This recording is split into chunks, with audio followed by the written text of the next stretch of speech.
Radio ಕೇಳುತ್ತಿದ್ರು ಬೆಳಗ್ಗಿನಿಂದ ರಾತ್ರಿವರೆಗೂ. ನಿಮಗೆಲ್ಲ ಗೊತ್ತದ, ಬೆಳಿಗ್ಗೆ 6 ಗಂಟೆ ಶುರು ಆತಂದ್ರೆ ರಾತ್ರಿ 11 ಗಂಟೆ ಮಟ್ಟ ರೇಡಿಯೋ ಕೇಳೋರು.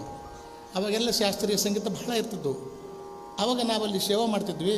ವೆಂಕಟೇಶ್ ಇವು ನೋಡು ದೊಡ್ಡ ಹೆಸರಾಗೈತಿ ಒಂದು ದೇಶದಾಗ, ಹೆಂಗೆ ರಾಗ ಹಾಡ್ಬೇಕು ಅನ್ನೋದು ಗೊತ್ತಿಲ್ಲ ನಿಮ್ಗೆ ಅಂತಿದ್ರು.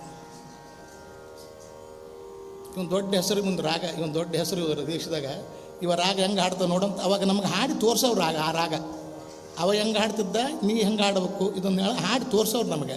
ಅಂದರೆ ಬರೀ ಹಾಡಿದರೆ ಗವಾಯಿ ಆಗೋದಿಲ್ಲ, ಜ್ಞಾನ ಬೇಕು, ಜ್ಞಾನ.